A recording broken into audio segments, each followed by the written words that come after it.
آمن الرسول بما أنزل إليه من ربه والمؤمنون كل آمن بالله وملائكته وكتبه ورسله لا نفرق بين أحد من رسله وقالوا سمعنا وأطعنا غفرانك ربنا وإليك المصير لا يكلف الله نفسا إلا وسعها لها ما كسبت وعليها ما اكتسبت ربنا لا تؤاخذنا إن نسينا أو أخطأنا ربنا ولا تحمل علينا إصرا كما حملته على الذين من قبلنا ربنا ولا تحملنا ما لا طاقة لنا به واعف عنا واغفر لنا وارحمنا أنت مولانا فانصرنا على القوم الكافرين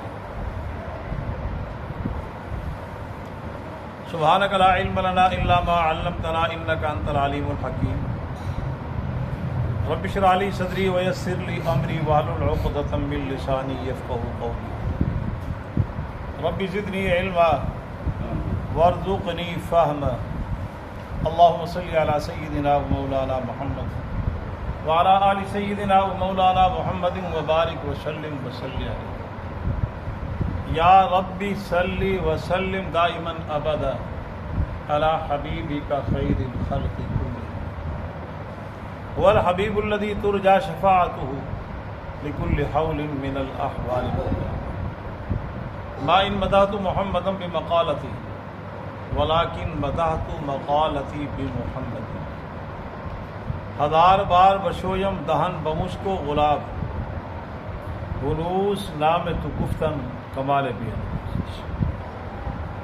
وہ زمانے میں معزز سے مسلمان ہو کر ہم خوار ہوئے تاریخ قرآن مپندار سعدی کے راہ صفا توار رفت جز بر پہ مصطفیٰ خدایا بحق بنی فاطمہ کہ برقول ایما کنی خاتمہ اگر دعوتم رد کنی ور قبول منو دست و دامان آل رسول آدمی کا جسم کیا ہے جس پہ شیدا ہے ایک مٹی کی عمارت ایک مٹی کا مکان خون کا گارا لگا اینٹ جس میں ہڈیاں چند سانسوں پہ کھڑا ہے یہ خیالی آنسو موت کی پرزور آندھی جس دم اس سے ٹکرائے گی ٹوٹ کر یہ عمارت بس خاک میں شنیدم کے در روز امید و بیم شنیدم کے در روز امید و بیم بدارا بنے کا بے بخشت خلاف پیمبر کسیرا گزید کہ ہرگز بمنزل نخواہد رسید ارشاد باری تعالیٰ ایمان لائے رسول اس چیز پہ جو اتاری گئی آپ کی طرف اس کے رب کی طرف سے اور ایمان والے بھی ایمان لائے تمام کے تمام ایمان لائے اللہ پہ اس کے فرشتوں پہ اس کی کتابوں پہ اس کے رسولوں پہ اور ہم اس کے رسولوں میں سے کسی ایک کے درمیان تفریق نہیں کرتے فرق نہیں ڈالتے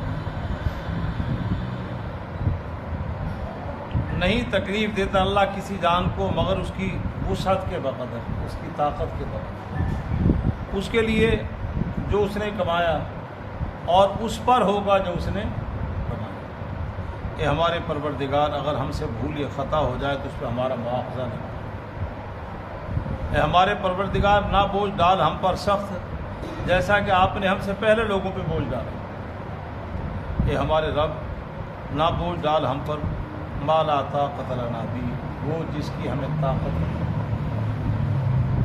اور ہمیں معاف فرما اور ہماری مغفرت فرما ہم پہ رحم کھا تو ہی ہمارا مولا ہے بس ہماری قوم کافر پر ہماری مدد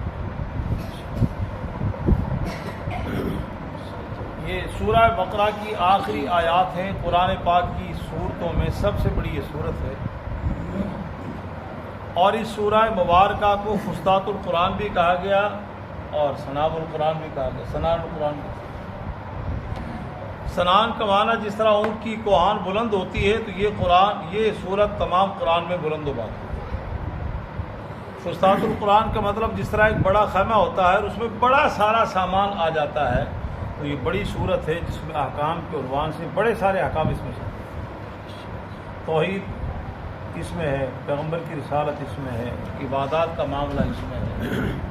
عبادات میں پھر بڑی عبادتیں، نماز، روزہ، حج، زکوٰۃ اور جہاد، اس میں پھر جو معاشرتی مسائل ہیں بڑے روزمرہ کے، اس میں طلاق، نکاح، طلاق، خلا اور ازواج زندگی کا احکامات، ضابطے، جہاد کا پورا ضابطہ، اور پھر اتنی تفصیل سے اللہ نے انفاق فی سبیل اللہ کو بیان فرمایا جو کئی رکوع پر مشتمل ہے، اور پھر کاروباری نظام میں سود کی حرمت کو اللہ نے اس کو بیان فرمایا۔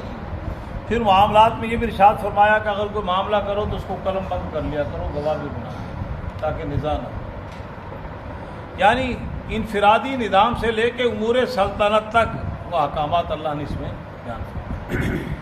اور آخری آیات میں اللہ جل جلالہ و من والوں نے اپنے حاکمیت، حاکم مطلق کو بیان فرمایا، للہ ما فی السماوات والارض، آسمان میں جو ہے، زمین میں جو ہے، میرے حاکم عالم ہے، حاکم عالم بادشاہ میں، آسمان بھی میرا، آسمان میں جو کچھ ہے وہ بھی میرا، اور زمین بھی میری، اور زمین میں جو کچھ ہے، آسمان کا نظام کروڑوں چیزیں ہماری نگاہوں سے اوجھل اللہ کے ہاں سامنے ہے، زمین کا نظام ہماری نگاہوں سے اوجھل، وہ سب کچھ کا مالک کون ہے؟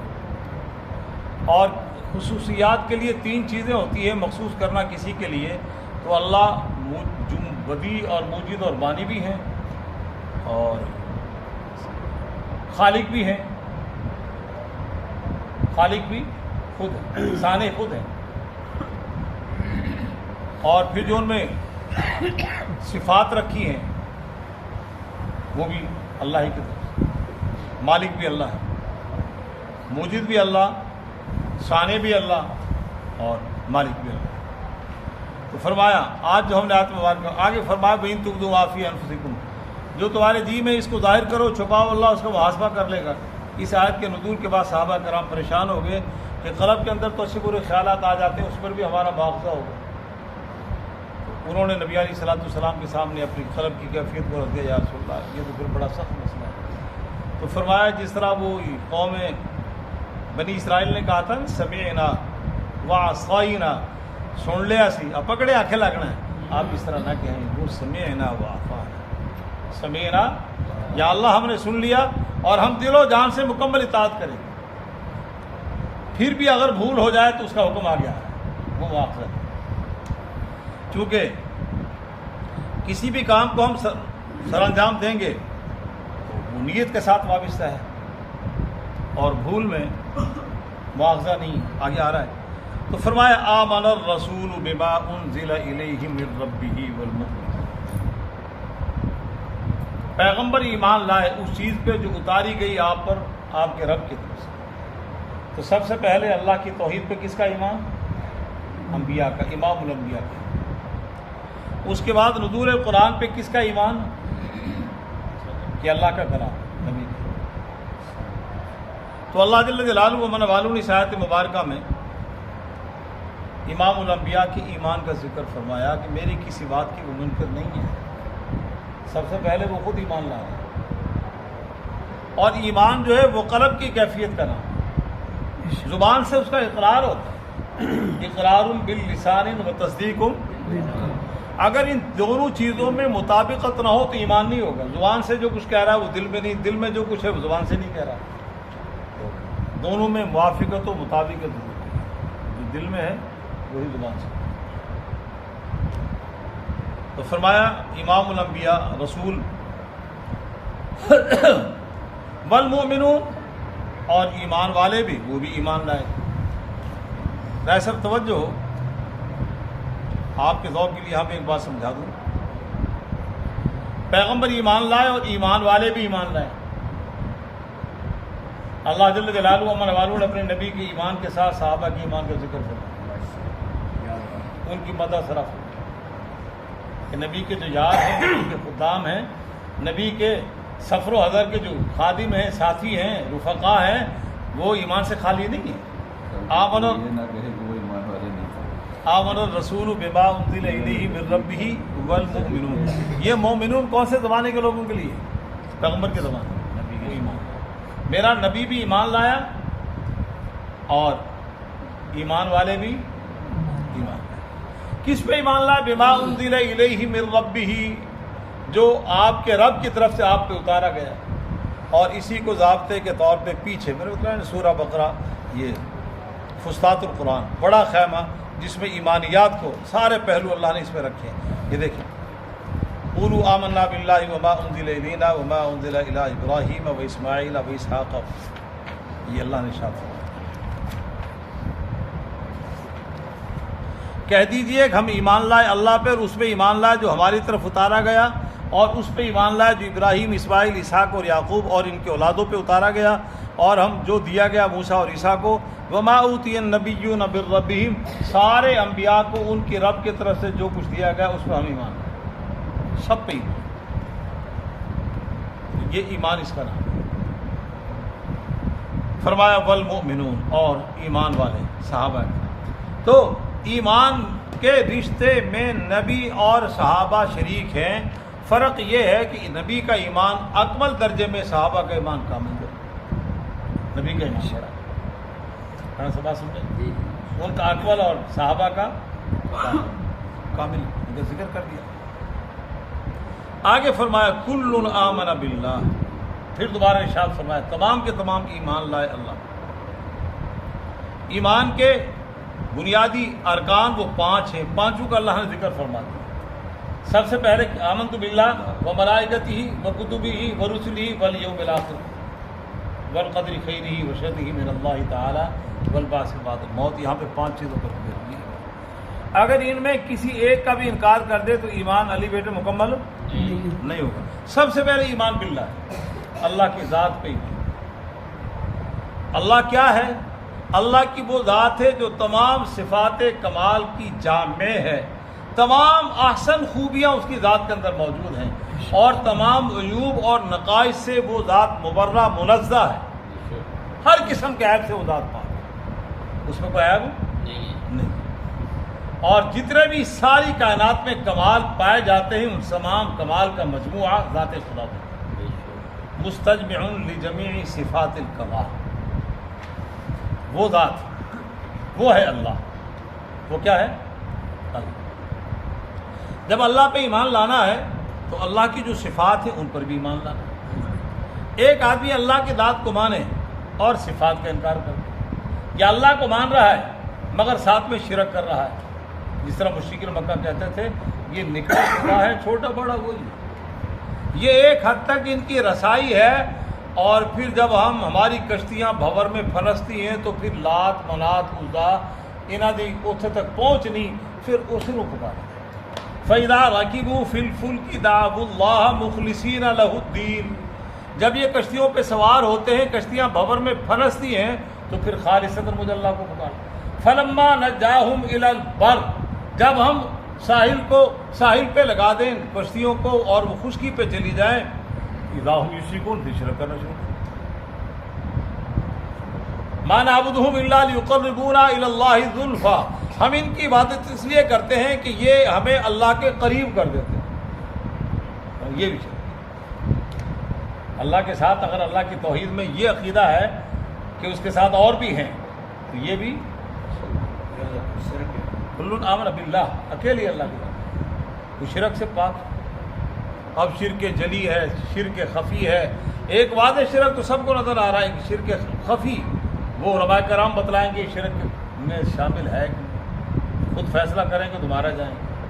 میڈیکل کا معاملہ ہو تو ڈاکٹر تجویز دے گا، لا کا معاملہ ہو تو لا قانون دان مشورہ دیں گے، وہ بتلائیں گے حضرات بھی یہاں پہ کون سا قانون لاگو ہوتا ہے، تو شریعت دی گل آئے گی پھر ملا دسے، اس کا بھی شعبہ ہے، وہ علماء کرام بتلائیں گے کہ اس میں توحید میں گڑبڑ تو نہیں آ رہی ہے ایسے کرنے سے۔ اور اگر ہم اپنے از خود فیصلہ کر لیا تو پھر اللہ تعالیٰ کے ہاں جب فیصلہ ہوگا تمہارے جائیں گے، حج بھی منہ پہ مار دیے جائیں گے، زکاتیں بھی منہ پہ، قربانیاں بھی منہ پہ، تو شرک کرتا نہیں، پوچھے کیوں نہیں؟ اس لیے پوچھنا ضروری ہے۔ اگر تمہیں نہیں آتا تو علم والوں سے پوچھو، پوچھنا ضروری ہے۔ تو فرمایا اور اللہ کی صفات پر بھی ایمان لانا ضروری ہے۔ وہ رحمان ہے، وہ رحیم ہے، وہ مالک ہے، وہ خالق ہے، وہ رازق ہے، یہ صفات اس کی۔ خالق ساری کائنات کا وہ، یہ بھی مان، اور ساری کائنات پہ صفت مہربانی کا اظہار وہ کر رہا ہے، قہار بھی ہے، جبار بھی ہے، عزیز بھی ہے، غالب بھی، صفات ان پہ بھی مان۔ اب یہ صفات وہ ہے جو مثبت انداز میں، کچھ ایسی صفات ہیں اس کی جو منفی انداز میں ہیں، ان پہ بھی مان رہا۔ لم یلد، اس کی اولاد نہیں، ولم یولد، نہ وہ کسی، وہ والد و مولود کے رشتے سے منزہ ہے، اور فرمایا لم یتخذ صاحبۃ ولا ولدا، اس کے لیے بیوی بھی نہ بناؤ، جس طرح عیسائیوں نے گڑبڑ کی، بھائی مریم کو بنایا معاذ اللہ، اور عیسیٰ علیہ السلام کو بیٹا بنایا۔ قرآن نے کہہ دیا لم یتخذ صاحبۃ ولا ولدا، سورہ بنی اسرائیل کی آخری آیت، اس کے ہاں اولاد بھی۔ تو فرمایا اللہ پہ ایمان اور اس کی صفات پہ ایمان، کل آمن باللہ، پہلی چیز، وملائکتہ، اور اس کے فرشتوں پہ ایمان۔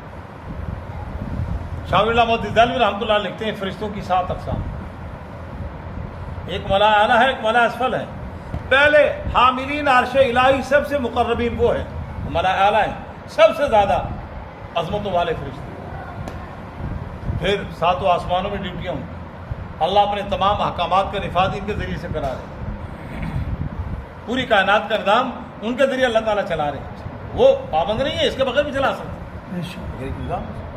ہاں، جس طرح ہم امور سلطنت میں وہ پورے ماتحت لوگوں کے، اب وہ جناب سارے وزیر اعظم کہتے ہیں ملک کی اصلاح کرنا ہے، تو بیوروکریسی وہ نہیں کرنے دے رہی، کیا کرنا ہے، ساری بگاڑ کی جڑ وہ ہے، کیسے؟ اب سارے کہہ رہے ہیں ہمیں جنابری ہمارے تمام محکمے اگر ٹیکس چوری نہ کریں، چوروں کے ساتھ تعاون نہ کریں تو خزانہ بھر جائے۔ بادشاہ بے بس، اگلے بھی پچھلے بھی، یا تو وہ آنے والا جناب نے ڈنڈا چلا دے نا طالبان طرح، اور رشتے داری تعلق داری کا خیال ہی نہ کرے تو وہ کاٹ دے، میں نے کہا چل پھر تو شاید اصلاح ہو جائے، مگر اللہ ایسے محتاج ہے، یہ بادشاہوں کے محتاج ہے، اللہ مالک الملک ہے، محتاج نہیں، اس پہ ہر چیز پر نظر۔ پھر فرشتے کیا ہیں؟ وہ کھانے پینے سے مراد ہے، کھاتے پیتے، اور ان کے اندر وہ ہمہ وقت اللہ کی عبادت میں مشغول ہے۔ عبادت کا مطلب جو اللہ نے آرڈر دے دیا اس کی تعمیل میں لگے، لا یعصون اللہ ما امرهم، کبھی بھی پلک جھپکنے کے برابر اللہ کی نافرمانی، یہ ہے فرشتوں کا تعلق۔ ان میں آسمانوں میں ہیں، فضا میں ہیں، باہر میں ہیں، بھر میں ہیں، اور کائنات میں انسانوں کے ساتھ ہمارے ساتھ ڈیوٹیاں ان کی لگی ہوئی ہیں خدمت میں، وہ سب اپنی اپنی ڈیوٹیاں سر انجام دیں۔ اب ان پہ ایمان لانا کہ فرشتے اور لطیف ہے، ہمیں نظر نہیں آتے، جب وہ انسانی لبادہ اوڑھ لیں، انسانی شکل میں آئے تو پھر نظر آتے ہیں۔ اور جبریل علیہ السلام بھائی قلبی کی شکل اختیار کرتے تو نظر آتے تھے، کبھی مسافروں کا انداز اختیار کرتے تھے تو نظر آتے تھے، اللہ کے نبی کو بھی نظر آ رہے ہیں، صحابہ کو بھی نظر آ رہے ہیں۔ وہ ایک حدیث سے کچھ ہی ہے اس کے اندر، وہ ایک آدمی آنے والا، اس کے وہ کپڑوں پہ گرد و غبار نہیں، مگر چہرہ بتلا رہا ہے کہ وہ مکے کا نہیں۔ آتے انہوں نے سوال کیے، 4-5 سوال کیے، چلے گئے۔ صحابہ نے پوچھا یا رسول اللہ یہ نواری تھا، مکے کا نہیں ہے، مگر لباس پہ مسافروں والی علامت بھی نہیں تھی، کوئی گرد و غبار ہو دور سے، کون ہے؟ فرمایا جبریل۔ کیا تھا؟ مکے کا بھی نہیں، مکے کا ہو تو پہچان لیتے ہیں۔ ہاں، اور قوال دیکھیں وہ حدیث سے پوچھے، صحابہ کرام کے دلوں میں سوالات ابھر رہے تھے، مگر احتراماً سوال نہیں کر رہے تھے، بے ادبی نہ ہو جائے۔ اللہ نے جبریل کو بھیجا، سوال تم کرو، جواب ان کو مل جائے، در رسالت سے جواب ان کو مل جائے۔ تو فرمایا فرشتوں پہ ایمان لانا۔ تو فرشتوں میں نے بتلا دیا، شاہ اللہ محدث دہلوی رحمۃ اللہ علیہ فرماتے 7 طبقے ہیں، اور یہ لطیف ہے، جب اپنی شکل میں ہوتے ہیں جو اللہ نے ان کو وجود دیا ہے تو ایسا وہ نظر، اسی طرح ایک مخلوق ہے وہ بھی لطیف ہے، جنات وہ بھی ہمیں نظر نہیں آتے، اگر انسانی شکل میں آ جائیں تو پھر نظر آنے شروع ہو جاتے ہیں، جس کے ساتھ بس ہوں، ٹچ ہوں انسانی شکل میں اس کو نظر آئیں۔ اور یہ اس کائنات میں وہ لطیف ہیں، اور یہ مادی دنیا ہے یہ ہمارے لیے کثیف ہے، عالم برزخ اس کے مقابلے میں لطیف ہے، میدان محشر اور زیادہ لطیف ہو جائے گا۔ سب توجہ، میدان محشر اور جب اللہ اپنے فضل سے مجھے اور آپ کو جنت میں لے جائیں گے تو قرآن کہہ رہا ہے فرشتے آ کے کہیں گے سلام علیکم طبتم، اوے جنے تو سلام ہوئے، مبارک ہو،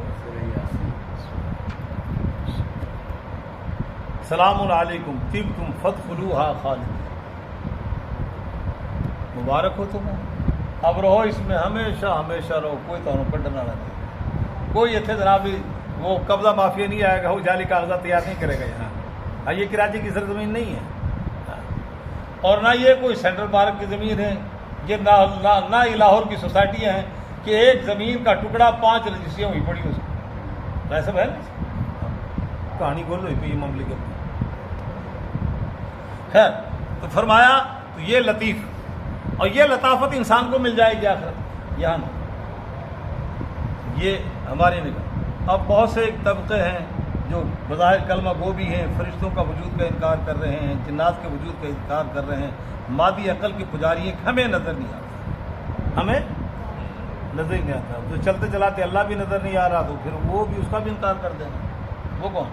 حالانکہ ہر چیز علامتوں سے پہچانی جاتی ہے، علامتوں سے اللہ کا وجود پہچانا جا رہا ہے، اور جو اللہ نے آرڈر دے دیا ہم پابند ہیں اس کے، بس سمجھ میں آئے نہ آئے، جو اللہ نے کہا ہے، اللہ کہہ رہا ہے وہ ملائکہ اس کے فرشتے۔ آگے 2 نظریے، تیسرا وکتبہ ہی، اور اس کی کتاب ہے، اور اس کی رائے صاحب یہ لفظ کتب کتاب کی جمع ہے، اس کی کتاب ہے، اس کے متعلق مفسر حضرات نے واضح کوئی حدیث اور فرمان نبی نقل نہیں کیا کہ کتنی کتابیں، اقوال اولیاء کے فقہاء کے وہی مشہور ہے کہ 4 آسمانی کتابیں ہیں، تورات، انجیل، آخری کتاب یہ ہے۔ کچھ اس کے علاوہ صحیفے بھی ہیں، قرآن نے کہا ان ھذا لفی الصحف الاولی صحف ابراہیم و موسیٰ، ہم نے ابراہیم کو اور موسیٰ علیہ السلام کو تورات بھی دی، اس کے علاوہ صحیفے بھی دیے۔ حدیث میں آتا ہے کہ ادریس علیہ السلام کو 30 صحیفے ملے، یونس علیہ السلام کے متعلق آتا ہے ان کے ہاں صحیفے تھے، جس کو ہماری زبان میں کیا کہتے ہیں، پمفلٹ، کتاب چھوٹی کتاب، یہ ضخیم کتاب ہے۔ تو یہ آسمان سے، امام شافعی رحمۃ اللہ علیہ فرماتے ہیں، ان کا قول ہے کہ اللہ نے آسمان سے 104 کتابیں اور کچھ صحیفے نازل کیے۔ آگے فرمائے ورسولی، تو ایمان اللہ کی ذات پہ، اس کے فرشتوں پہ اور اس کی کتابوں پہ، اس کے رسولوں پہ، یہ رسول اس کا معنی پیغمبر، جو اللہ اور مخلوق کے درمیان اللہ کی طرف سے نمائندگی کر کے احکامات پہنچا رہے ہیں۔ رسول اس کو کہتے ہیں جو صاحب شریعت ہو، صاحب، وہ حدیث میں آتا ہے 300، ایک روایت میں 315 اور ایک میں اس سے زائد بھی ہے، مشہور 300، اور باقی نبی کی اپنی شریعت نہیں ہوتی، وہ شریعت کے تابع ہوتا ہے، جس طرح موسیٰ علیہ السلام کے ساتھ ہارون علیہ السلام پہ علیحدہ شریعت ہے، انہی احکامات کا آگے نفاذ کر رہے تھے، احکام ان پہ بھی آ رہے ہیں، فرشتہ آ رہا ہے پیغام لے کے، اب ادھر جاؤ، یہ کرو، سارے احکامات آ رہے ہیں، مگر جو ضابطہ اخلاق ان کو دیا گیا ہے وہ علیحدہ نہیں ہے، معاونین ہوتے ہیں، اسی شریعت کو آگے، جس طرح اس وقت روئے زمین کے تمام علماء کرام، یہ علماء وارث ہیں، کتاب ہی کے احکامات کی تشریح کر کے اس کو جناب پیغام پہنچا رہے ہیں۔ تو نبی اور رسول ہمارے ہاں جس طرح ایک وزیر ہوتا ہے مکمل، سب ایک وزیر مملکت ہوتا ہے، بڑا قلمدان کس کے پاس ہے؟ وزیر مملکت اسی کے ماتحت ہوتا ہے۔ تو نبی اور رسول کا فرق ہے، علی صاحب سمجھ میں آیا؟ مشیر بھی ہوتا ہے۔ تو فرمایا ورسولی، اور اس کے رسول۔ صحابی نے پوچھا یا رسول اللہ، نبی علیہ السلام نبوت کا سلسلہ کیسے شروع ہوا؟ فرمایا آدم علیہ السلام کو اللہ نے پیدا فرمایا اور انہیں مقام نبوت میں فائز فرمایا، اور ان سے اللہ نے تکلم بھی فرمایا، اور اس کے بعد وہ پہلے نبی ہیں اور آخری نبی رسول میں محمد، آخری رسول میں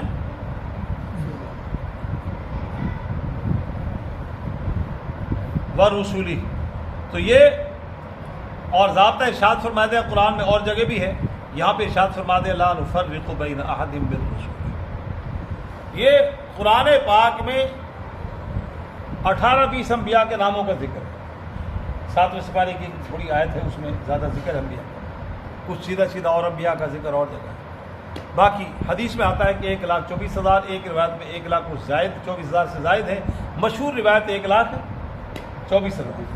مشہور روایت 1,24,000، قادیانی کہتے ہیں 1,40,000، 1,40,000، انہوں نے اپنے میں ڈال دی، آپ کو جھوٹے سچے ڈالی ہیں۔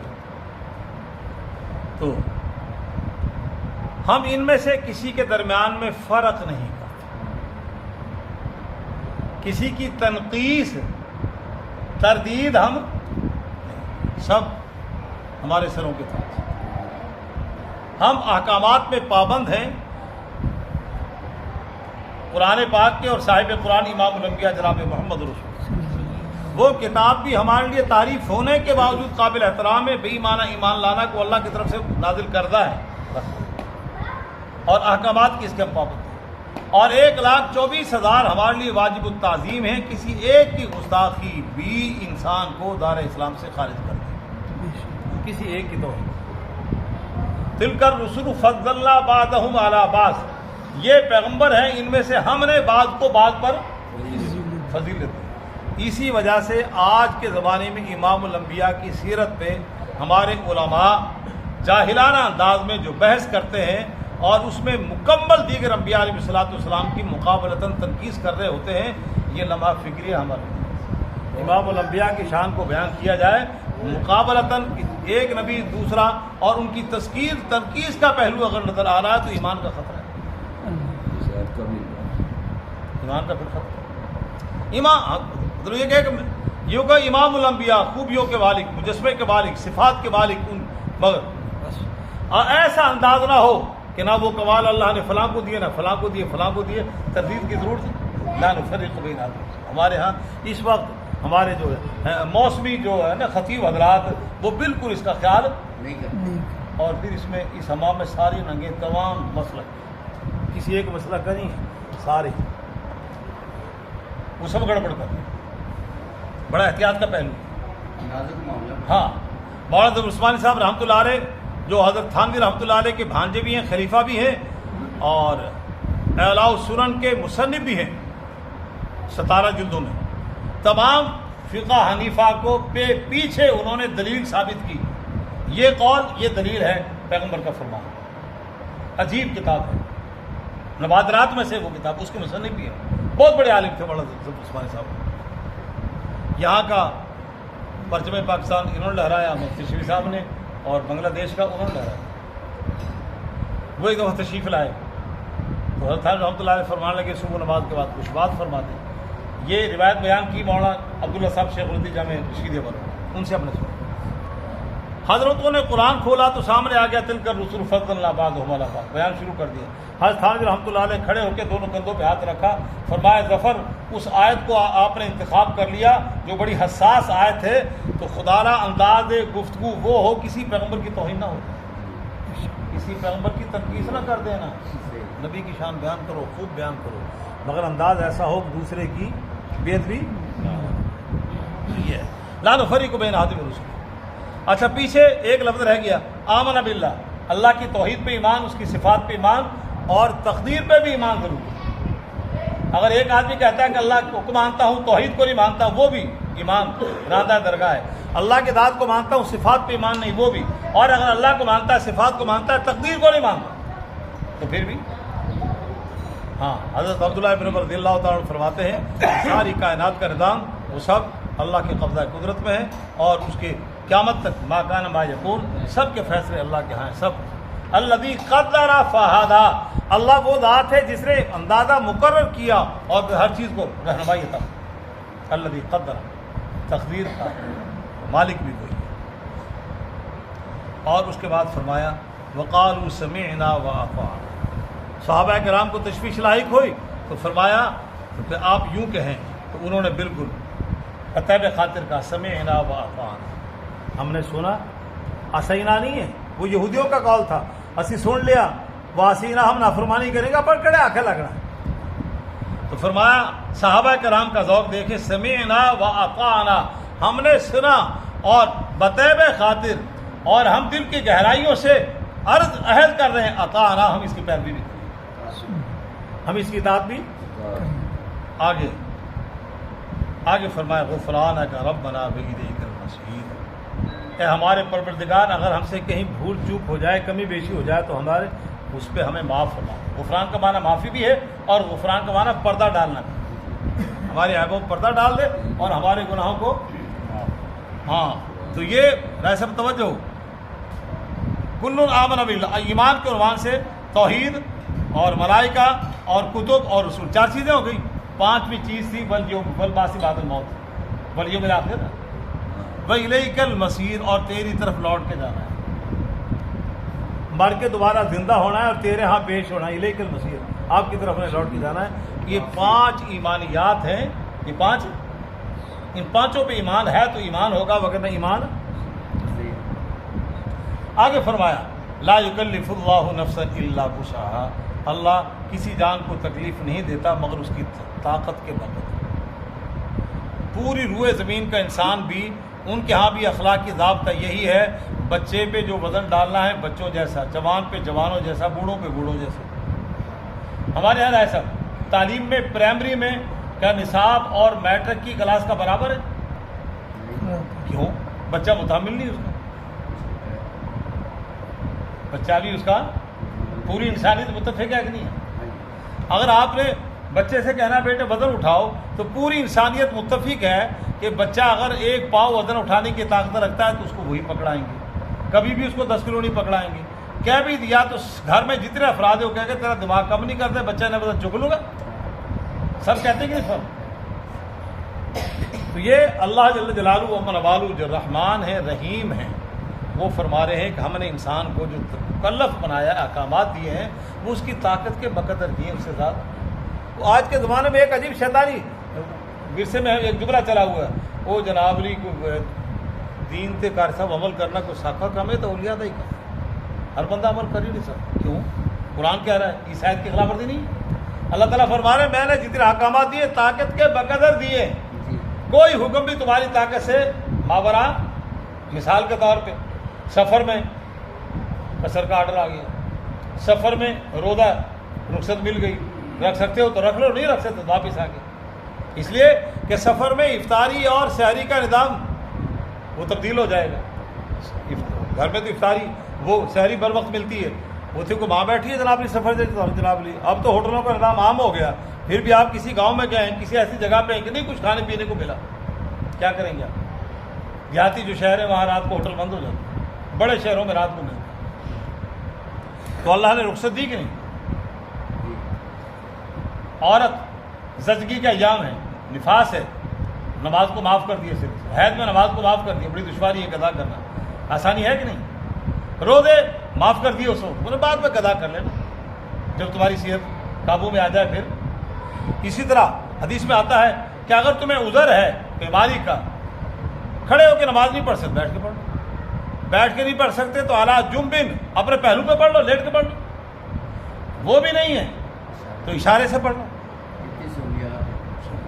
یہ رخصت دی اللہ تعالیٰ۔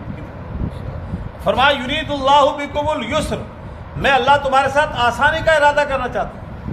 اور امام الانبیاء جناب محمد رسول اللہ صلی اللہ علیہ وسلم نے حضرت معاذ بن جبل رضی اللہ تعالیٰ عنہ کو وہ شام کا جب گورنر بنا کے بھیجا تو آپ نے یہی کہا کہ آسانی کا معاملہ کرنا، سختی کا معاملہ آسانی کا۔ تو اللہ تعالیٰ فرما رہے ہیں ہم تو جناب آسانی کا معاملہ کر رہے ہیں۔ لا یکلف اللہ نفسا الا وسعها، تمہاری طاقت کے بقدر۔ 15 سال تک بچے کا شعور بالکل ناپختہ ہے تو نمازی فرض نہیں، روزہ بھی فرض نہیں۔ اس طرح شیخ فانی بالکل بوڑھا ہو جائے کہ اب صحت سے امید نہیں ہے، اگر ہو جائے تو روزوں کی قضا ہے، نہیں ہوتی تو اس کے ذمہ فدیے دے دو۔ روزہ رکھنے کی سکت اس میں، بالکل بوڑھا ہو گیا، منٹ منٹ میں شوگر کا مریض ہے پانی مانگ رہا ہے، دل کا مریض ہے پانی مانگ رہا ہے، گرمی سے جناب بکھرایا ہوا ہے، ہر 1 گھنٹے کے بعد پیاس نے اس کو تنگ کر دیا، بوڑھا آدمی فدیہ دے دے۔ اگر زندگی میں کہیں صحت بحال ہو جائے تو پھر قضا ہے، مگر نہ تو دیکھیں آسانی کتنی ہے۔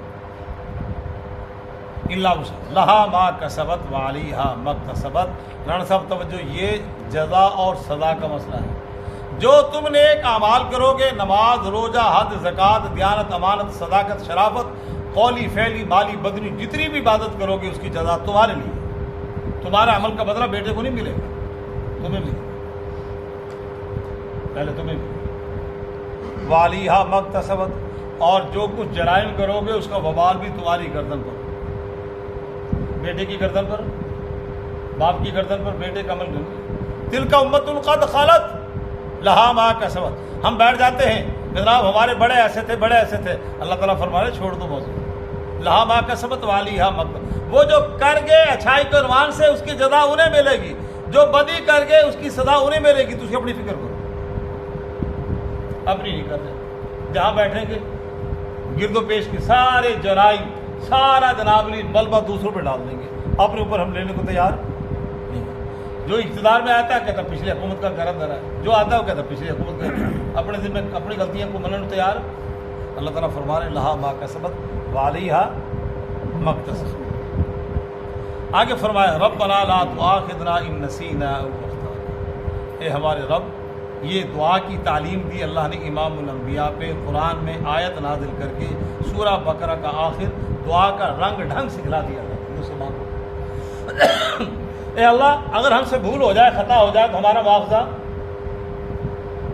اب یہ اگر بھول ہو جائے، دیکھیں روزوں میں کھا لیا معاوضہ ہے نہیں، اگر کمزور آدمی ہے تو فقہا نے لکھا اس کو یہ بھی نہ بتلاؤ تیرا روزہ، اللہ اس کو کھلا رہا ہے، مزے کرنے دو، اس کو بھلا دیا ہے نا، کھلا رہا ہے، تگڑا ہے ذرا، صحت مند ہے، ان کو اللہ کے بندے روزہ ہے، جو اندر چلا گیا ٹھیک ہے، کوئی معاوضہ نہیں، بھول ہے نا۔ اور اگر خطا کی، اسی میں وہ قتل خطا تک بھی ہے، تو اس پہ دنیاوی احکامات تو ہیں، آخرت میں اس میں معاوضہ ہے سر۔ بہت سوچ سمجھ کے قدم اٹھانا چاہیے تھا، جو قتل عمد کی سزا ہے وہ نہیں، اور دنیاوی احکامات کا نفاذ ہے ہلکا سا، مگر آخرت میں معاوضہ، کیونکہ آخرت کا معاوضہ تو بڑا خطر ہے۔ من قتل منکم متعمدا فجزاؤہ جہنم خالدا فیہا، جس نے جان بوجھ کے کسی کو قتل کر دیا اور آخرت کی سزا اس پہ قانون نافذ نہ ہوا تو ہمیشہ ہمیشہ وہ جہنم میں ہوگا، اللہ کا غضب ہوگا اور اللہ کی طرف سے لعنت ہوگی، وعد لہ عذابا عظیما، اور اللہ نے اس کے لیے بڑا عذاب تیار کر رکھا ہے، مگر یہ قتل خطا ہے۔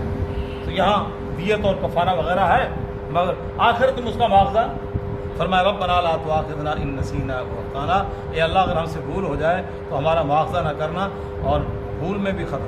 ربنا ولا تحمل علینا اصرا کما حملته علی الذین من قبلنا، اے اللہ ہم پہ ایسا بوجھ نہ ڈال جیسا پہلی امتوں پہ بوجھ ڈالا، پہلی امتوں پہ بڑا سخت بوجھ تھا، کپڑے کو نجاست لگ جائے، کتنا قیمتی لباس ہو، دھونے سے پاک نہیں ہوگا، کپڑا کاٹنا پڑے گا۔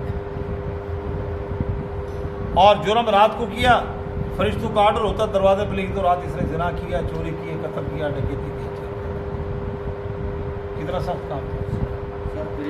اور قوم بنی اسرائیل کے حکم تھا کہ اونٹ کا گوشت، اس میں سے گوشت کھا سکتے ہو، چربی، اب چربی کو کہاں تک ہٹائے،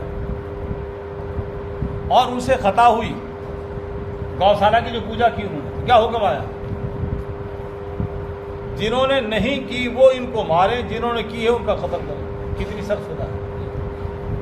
اب اس شریعت میں ایک بڑے سے بڑا جرم شرک بھی ہو جائے تو اس پہ قتل ہے، فاقتلوا انفسکم، اللہ کا حکم آیا اے موسیٰ تمہارے ان مجرموں کو میں اللہ معاف کر دوں گا، مگر سزا یہ ہے کہ ان کو قتل کرو، زندگی ختم ہو لینی ہے، اتنے سخت احکامات۔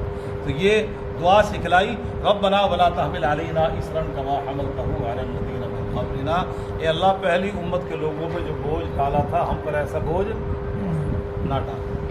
ربنا ولا تحملنا ما لا طاقت لنا به، رائے صاحب یہ لفظ دوبارہ دوہرا دیا کہ ہم پہ بوجھ نہ ڈال، اتنا ہی ڈال جتنی ہماری طاقت۔ مفسر حضرات نے لکھا ہے یہاں سے مراد پچھلا شریعت کا ہے، یہ تکوینی ہے۔ میری کوشش ہوتی ہے کہ جن لفظوں کو میں سمجھا نہ سکوں اور بحث کو میں چھیڑتا نہیں، کچھ مخاطب متحمل نہیں ہوتا سمجھنے کا، کچھ میں سمجھانے کی صلاحیت نہیں رکھتا، بس وہ رائے صاحب کی وجہ سے تھوڑی سی میں گفتگو کی ہمت کر لیتا ہوں کہ جو جہاں میں سمجھا نہیں سکوں گا رائے صاحب سمجھا لیں گے۔ تو یہ پچھلا تھا شریعت کا، شرعی احکامات اتنے سخت ہیں، آگے تکوینی نظام، حوادثات، سیلاب، تباہیاں، بربادیاں، پہلے ایسے عذاب آتے پوری قوم کو صفاتی سے مٹا دیا جاتا تھا، مگر اب سندھ میں آیا پنجاب والے مزے لے رہے، بلوچستان میں آیا خیبر والے مزے لے رہے، انہیں پتہ ہی کون، اور کبھی کبھی پنجاب میں آتا ہے، سندھ والوں کو پتہ ہی، پورا پاکستان بہہ جائے ایسا نہیں۔ ربنا ولا تحملنا ما لا طاقت، اگر سندھ میں آیا تو پنجاب والوں نے سنبھال لیا، بلوچستان میں آیا تو پوری قوم نے مل کر ان کو سنبھالا دے دیا، ان کی ضروریات میں کفالت کر دی۔ تو یہ طاقت کے اندر ہے، ایسا نہ ہو کہ پوری کی پوری قوم کا صفحے سے مٹا دے۔ ربنا ولا تحملنا ما لا طاقت، ایسا بوجھ ہم پہ نہ ڈال جس کی ہمیں سرے سے طاقت ہی نہیں۔ آگے فرمایا واعف عنا، اے اللہ ہمیں معاف فرما، صبح میں، شام میں، دن میں، رات میں، سفر میں، حضر میں، 24 گھنٹے میں جو ہم سے خطائیں ہو رہی انہیں واغفر لنا، وہ ایک ترجمہ پردہ ڈال، دوسرا ہے ہماری بخشش فرما، ورحمنا، اور ہمارے تمام شعبہ ہے زندگی میں، ہمارے بڑوں پہ چھوٹوں پہ ہم پہ رحم کھا، انت مولانا، تو ہمارا مولا ہے۔ یہ جو مولا ہے لغوی اعتبار سے قاموس والا لکھا ہے 25 معنوں میں استعمال ہوتا ہے۔ غلام کو بھی کہتے ہیں، آزاد کردہ غلام کو بھی کہتے ہیں، آقا اور والی کو بھی کہتے ہیں، کارساز کو بھی کہتے ہیں، 25 جگہوں پہ یہ لفظ، عربی بڑی وسیع زبان ہے۔ تو ہمارا آقا اور مالک ہے، انت مولانا، تمہارا کارساز بھی۔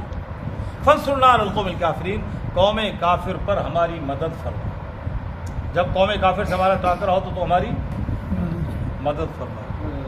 اب رائے صاحب اشکال پیدا ہو رہا ہے، اب جب بھی ٹاکرا ہوتا ہے نقصان ہمارے ہی کھاتے میں آتا ہے، مدد نہیں ہو رہی، مدد نہیں۔ بڑا خوبصورت جملہ لکھا ہے قرآن ہی کے سے استدلال کر کے مسلم حضرات نے، تو فرمایا کہ مومن کامل ہو تو پھر اس آیت کو پڑھنے کے بعد فوراً اللہ کی مدد آ جائے، اور اگر وہ راسب کس طرح تعظیم تم نصارہ تمدن میں یہود، یہ ہے مسلمان جنہیں دیکھ کے شکل، ہمارے شکل، ہمارے حلیے، ہماری لباس، ہماری وضاقتہ، ہماری لین دین، ہمارے معاملات، ہمارے عہد و پیمان، وہ حدیث میں آتا ہے، وہ آیت المنافق کی ثلاث، اذا وعدہ کذب، اذا وعدہ خالف، اذا تمنا خالف، وہ امام منافق کی 3 نشانیاں ہیں، بات بات میں جھوٹ بولتا ہے، وعدہ خلافی کرتا ہے، اور وہ امانت میں خیانت کرتا ہے۔ دیانتداری سے بتائیں یہ پاکستان کے ایمان والوں میں ہم میں یہ نشانیاں موجود ہیں کہ نہیں؟ تو ہم منافق، عملی منافق تو ہو گیا نا، ایک اعتقادی منافق ہے وہ تو دار اسلام سے خارج ہے، ہمارا عمل منافق ہوگا، کفریہ نظریے ہمارے، تہذیب ہماری کفریہ، طور طریقے ہمارے، عہد و پیمان، معاملات ہمارے، وہ سارے کا سارا۔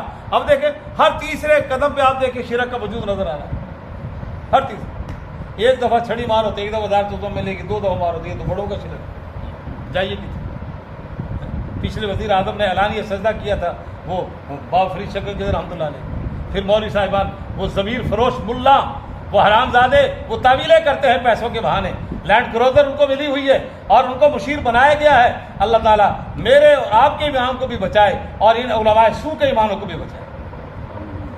جیسا دیش ویسا بھیس، یہ نظریہ ہے علماء سو کا، یہ ہر دور میں گزرے ہیں، ہر دور میں گزرے ہیں، اس دور میں بھی ہے، اس دور میں قیمت بڑھ گئی ان کی طرف پہلے ذرا، تو اندازہ لگائیں یہ سارا کفریہ نظام ہمارے اندر ہے۔ اللہ نے سود کو حرام قرار دیا، مجھے ایک ریاست کی نشاندہی کریں سوائے افغانستان کے، وہ جمعہ اور جمعہ بھی 8 دن ابھی بچپنے میں ہے، اس کے علاوہ پوری دنیا میں ایک ریاست بتا دیں جہاں سودی نظام ہے۔ ہم کس منہ سے کہہ رہے ہیں فانصرنا علی القوم الکافرین، کافروں والے کام تو سارے ہم کر رہے ہیں۔ اللہ جل جلالہ کو امن والوں فرمایا وانتم الاعلون ان کنتم مؤمنین، تم ہی غالب رہو گے، تم ہی غالب رہو گے، شرط یہ کہ ایمان اپنا، ایمان نہیں ہے اس لیے ہم غالب جہاں بیٹھ جائیں گے، اسی اللہ نو بھی ماننے ہیں، نبی نو بھی ماننے ہیں، وہ قرآن نو بھی ماننے ہیں۔ اے جناب یہ ایک بندہ کہتا ہے ابا 11ویں والے نو ماننے ہیں، دوسرا کہتا ابا پنجتر پاک نو ماننے ہیں، ہر پاسے سانو مار پہن دی اے نا کرتوتا تو پہن دی، ایمان والے ہیں ہی نہیں۔ ایمان کامل رسمی ہے، شادی میں ہمارے ایمان کا جنازہ نکل جائے، فوتگی میں ہمارے ایمان کا جنازہ نکل جائے، اور ہمارے مولانا فیض شاہ صاحب رحمۃ اللہ علیہ، میں ان کی صحبت میں جاتا، مجھے انہوں نے آرڈر دیا کہ میرے ہاں مسجد میں آپ نے درس قرآن دینا، میں روزانہ واپسی میں ان کے مل کے جاتا تھا، بہت بڑے عالم تھے، بہت بڑے، اللہ ان کی قبر پہ کروڑ رحمۃ اللہ فرمائے۔ اس وقت پوری دنیا کے جو سب سے بڑے مناظر تھے علامہ خالد محمود، وہ بھی ان کے شاگرد تھے، اور مجھے ایک دفعہ فرما رہے تھے مولوی عمر، عجیب بات ہے، ان کی 2 باتیں بتاتا ہوں، بات لمبی ہو جائے گی۔ کہنے لگے میں چھوٹا سا تھا، 8-10 سال کا ہو گیا، میری ماں روزانہ کہتی اے بچے کا کوئی پڑھائی کا خیال کر، بچے کا پڑھائی کا خیال کر۔ ابو کہتا پڑھ پڑھ لے گا کچھ نہیں، ابو کہتے پڑھ پڑھ لے گا کچھ نہیں۔ فرمانے لگے ایک دن امی نے زیادہ اصرار کیا تو ابا جی نے مجھے نہیں پتا تھا یہ کیا پڑھا، مجھے آج سمجھ میں آتا ہے کہ وہ قرآن ان اللہ بالغ امری قد جعل اللہ لکل شیء قدرا، اللہ تعالیٰ ہر کام کو اپنے انجام تک پہنچا دیتے ہیں، اس کے ہاں انداز مقرر ہے۔ یہ آیت اما جی کو پڑھ کے سنا دی، اما جی خاموش ہو گئی، مجھے نہیں پتا تھا یہ کیا ہے۔ اب وہ میرے ذہن میں راسخ ہوگی، اب مجھے پتہ چلا کہ ابو نے یہ آیت پڑھ کے ادھر اشارہ کیا تھا، میرے اللہ بیٹے کو اللہ نے جو بنانا ہے بن جائے گا، اتنی زیادہ مجھے فکر کی ضرورت نہیں ہے، تھوڑی سی فکر کرنے سے کافی ہے۔ اب آپ یہ نہ کہیں کہ اولاد کو پڑھائیں نا، تھوڑا سا فکر کریں، اگلا کام آپ نے جو بھی ذوق رکھا ہے وہاں تک نہیں پہنچے گا، ہوگا وہ جو اللہ کو منظور۔ کوشش کے ہم پابند ہیں، کوشش کے ہم پابند ہیں۔ خیر، تو وہ فرما رہے تھے کہ سن 60 میں وہ حج کر کے آئے بحری جہاز سے۔ فرمانے لگے مولوی ایک بات تو بتلاؤ گے جی استاد جی فرمائیں۔ فرمانے لگے ایک مشرکین مکہ ہے، مشرکین مکہ کا تعارف قرآن نے کرایا، فَإِذَا رَكِبُوا فِي الْفُلْكِ دَعَوُا اللَّهَ مُخْلِصِينَ، جب کشتیوں پہ سوار ہوتے رہنے سے میری طرف توجہ، اور کشتیاں بھور میں پھنستی تو کیا کرتے تھے؟ لات منات عزا حبل قبل دبل سب کو چھوڑ کے کیا کہتے تھے؟ دعووا اللَّهَ مُخْلِصِينَ خالصۃ للہ۔ فرمانے لگے مولوی عمر یہ قرآن کا تعارف ہے۔ میں نے کہا جی ہم مشرکین مکہ۔ فرمایا ہم حج کر کے آ رہے تھے، ہمیں اللہ نے کہہ دیا کہ جناب کشتی بھور میں پھنس رہی ہے، کوئی نفل پڑھ لو مولوی صاحب، حالات بڑے گمبھیر ہیں۔ کہنے لگے وہ جھل جو ہے نا پانی کی جہاز کو اوپر سے جا رہی ہے۔ کہنے لگے اسی تو جناب علی سے وضو کی تھا سجدے سے پہ۔ کہنے لگے مولوی عمر اس دوران کہتا ہے میں قسم اٹھاؤں تو ہاں نہیں سے ہوتا مولانا عمر صاحب، میں نے اس وقت آوازیں سنی، یا بہاؤل حق، یا داتا، یا فرید، یا کتب فرید، آج بھی باقی جناب ساڈا جہاز ببر چکاڑا جانا تیرے نا دی 20 دے گا 40 دے گا بٹا۔ کہنے لگے یہ لفظ میں نے خود سنا، اور لبیک اللہم لبیک کہہ کر فریدہ حج ادا کر کے آ رہے ہیں۔ کہنے لگے مولوی عمر یہ بتاؤ کہ یہ بڑے مشرک ہیں کہ وہ بڑے مشرک ہیں؟ وہ کشتی بھور میں پھنستی تو لات منات کو سب کو چھوڑتے، اور یہ کشتی بھور میں پھنسی تو اللہ کو چھوڑ کے جس کے نام کا حج کر کے آئے، اور اس بحری جہاز میں انہوں نے غیر اللہ کو۔ اس سے زیادہ تو اکرما ہو گیا۔ اب بتائیں مجھے استاد، میں نے کہا جی یہ بڑے مشرک ہیں، انہوں نے کہا دیکھ لو۔ نہیں وہ جب گئے تھے چلے گئے تھے تو وہ جناب وہ بھائی مانا زیادہ ذہین ہو گئے کہ جب اب لات منات نے کام نہیں آنا تو ایسے کر لو تو میں پجیا تو کیوں نہ میں جا کے پھر رب رو مان لوا، لڑائی ختم کرا اپنا جی، اس نے اس ذات نے سارا کچھ کرنا ہے، پھر پجڑنے کی مطلب۔ تو اندازہ لگائیں جب ہمارا نظریہ اور عقیدے کی حالت یہ ہو، اور یہ شاید پاکستان میں 50% سے زیادہ ہیں، اور پڑھے لکھے بھی میں نے دیکھا، میں حیران ہوں، چوٹی کے وکیل، چوٹی کے ڈاکٹر اور فلاسفر میں نے دیکھے، میں حیران ہو جاتا ہوں کہ علم کا کوئی اثر نہیں ان پہ ہو رہا، جو میرا اپنا ذاتی مشاہدہ میں دیکھ کے حیران ہوں کہ وہاں جناب یہ کچھ مل رہا ہے۔ تو اللہ جل جلالہ و من والو فرما رہے ہیں فانصرنا علی القوم الکافرین، وہ قوم کافر پہ تمہیں غلبہ دوں گا۔ تو دوسری آیت میں فرمایا وانتم الاعلون ان کنتم مؤمنین، ایمان صحیح معنی میں اختیار کرو۔ وہ دیکھیں افغانستان والوں نے ایمان اختیار کیا، پوری دنیا پہ کسی پہ نظر نہیں، ہماری دوڑ کبھی پیرس پہ، کبھی چائنا پہ، کبھی کہاں، وہ اسباب کے درجے میں جانے کا میں منکر نہیں ہوں، مگر بالکل حاجت روا اور مشکل کشا ہی ان کو مان لیا جائے، خدا کی طرف کوئی انابت نہ ہو، کوئی توجہ نہ ہو۔ وہ طوفان آیا، علماء کرام کراچی والوں نے کہا اللہ کی طرف انابت کرو، تمام علماء نے یہ اپیل کی، الحمدللہ اللہ نے پوری کراچی کو ہورناکی سے بچا لیا۔ آج ہم اللہ کی طرف بھی تو انابت کریں، اللہ سے استغفار تو کریں۔ اس طرف وزیر اعظم بھی نہیں کہہ رہا، اسپیکر بھی نہیں کہہ رہا، ہمارے بارہ نہیں کہہ رہا، ہماری بیوروکریسی نہیں کہہ رہی، کچھ نہیں کہہ رہی، وہ غریب اللہ کہتا ہے اللہ سے معافی مانگو اللہ سے، بس وہ بیچارہ۔ تو وہ مولوی صاحب کہہ رہا، مولوی صاحب الحمدللہ کھا پی بھی رہا ہے، معیشت کا کوئی مسئلہ نہیں، سارے معیشت کی زبوں حالی کا شکار ہے، مولوی صاحب کی معیشت بالکل ٹھیک ہے، کوئی پریشانی کی گل ٹھیک ہے نا، سمجھ گئے، ساری سب کی معیشت تباہ ہے، مولوی صاحب کی معیشت ٹھیک چل رہی ہے، اللہ کا فضل ہے، انہوں کھلا پلا رہے اللہ تعالیٰ۔ تو شرط یہ ہے کہ ایمان کے ساتھ وابستگی کر کے پھر اللہ سے مدد مانگو، یقیناً اللہ تمہاری مدد کرے گا۔ اس کی زندہ مثال افغانستان کو بتائیں، ساری دنیا نے ابھی تک ان کا سفارتی نظام نہیں مانا، لین دین تعلقات نہیں کیے، 1 سال سے زائد عرصہ ہو گیا، ان کو ایک بندہ بھی بھوک سے نہیں مرا، وغیرہ مر جاتا تو میڈیا خبر لگاتا۔ امریکہ میں مر رہے ہیں، ہزاروں لوگ بھوک سے مر رہے ہیں، امریکہ میں اور ملکوں میں مر رہے ہیں، مگر اندازہ لگائیں تو یہ ہے اللہ نے ان کی مدد کی کہ نہیں، کیسا کیا، دنیا کی عالمی طاقت کیسی گئی وہاں سے بھاگ کے اس پہ، سب کو پتا ہے جن کا میڈیا سے تعلق. تو اللہ تعالیٰ فرما رہے ہیں مجھ سے دعا مانگو. حدیث میں آتا ہے جب مومن یہ دعا مانگتا ہے تو اللہ تعالیٰ فرماتے ہیں ہاں میں گل تیری سن لی, انجی کرا گھبرانا, میں تیری دعا سن لی. نام قد فعلتو, ہاں میں نے تیری دعا کو سن لیا, ان الفاظ میں. اور یہ حدیث میں آتا ہے امام الانبیاء جب معراج پر تشریف لے گئے تو اللہ نے 3 تحفے دیے, 3 تحفے دیے, 5 نمازیں اور سورہ بقرہ کا آخری آیات وہیں پہ عطا فرمائی تھی. اپنے امتیوں کو کہہ دینا کہ ان لفظوں میں مجھ سے مانگ لیا کرے, میں دعا رد نہیں کروں. اور حدیث مفسر حضرات نے لکھا ہے تحت العرش, عرش کے نیچے ایک خزانہ ہے, اس خزانے میں سے اللہ نے آیات کو نازل فرمایا. اور تیسرا تحفہ یہ دیا جنی مرضی خطاواں ہون اپنی امت نو کہہ دینا شرک نہ ہوئے, گھاٹا واٹا سارا ہی معاف کر دیں گا, شرک تو بچا لے, شرک تو اپنے آپ تو شرک سے بچا لیتا. اب یہ تو ہماری ذمہ داری ہے, اللہ تعالیٰ مجھے اور آپ کو ہمیں شرک سے بچنے کی توفیق نصیب فرمائے.